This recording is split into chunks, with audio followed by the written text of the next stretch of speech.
না, নেই। মানুষের জীবন এবং তাদের পারস্পরিক সম্পর্কের এক গভীর প্রতিচ্ছবি কবি শঙ্খ ঘোষ তুলে ধরেছেন তার একটি অনবদ্য কবিতার মাধ্যমে। সেই কবিতাটি আমাদের পরিবেশনায় থাকছে সর্বপ্রথম।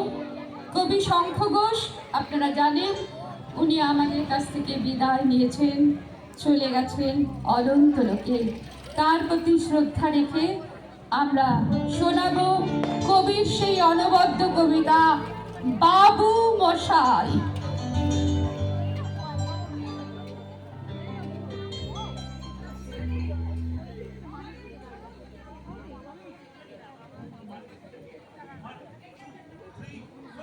সে ছিল একদিন আমাদের যৌবনে কলকাতা, বেঁচেছিলাম বলে সবার কিনেছিলাম মাথা।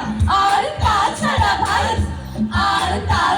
ভাই আমরা সবাই জেনেছিলাম হবে নতুন সমাজ চোখের সামনে বিপ্লবে যাবে খোলনলিচা পাল্টে বিচার করবে কিছু জনে, কিন্তু সেদিন খুব কাছে নয়, জানেন সেটা মনে।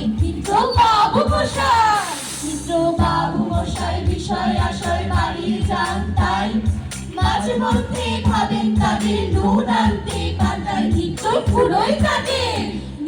ফুরোয় যাদের স্বাদ আলাদে শেষ তলা নিটুকু, চিরকাল রাখবে তাদের পায়ের তলার কুকুর। সেটা হয়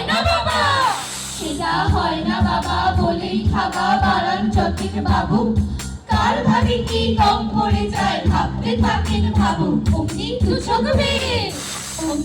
চোখ বেয়ে আলোক পেয়ে ঝরে জলের ধারা, বলেন বাবু হা বিপ্লবের সব মাটি সাহারা। কুমির কাঁদতে থাকে আয় আমাকে নামা বলি, কিন্তু বাবু আর যাব না ছড়াতে জঙ্গলে। আমরা ঢের বুঝেছি খেতে পেছি আমের সব আদর, সামনে গেলেই ধরবে মুখে প্রাণ ভরে তাই সাদর। তুমি সে বন্ধু না যে দুগ্ধ না জলে হাজার চোখে, দেখতে পাবে তাকে সেটি যেমন তেমন লোক।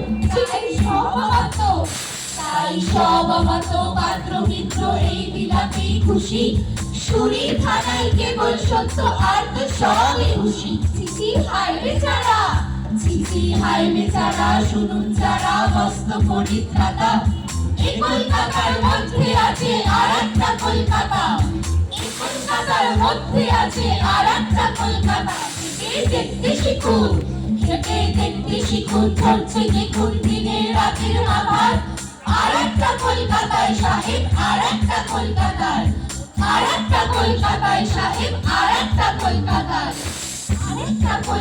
সাহেব আর একটা কলকাতায় সাহেব বাবু মশাই।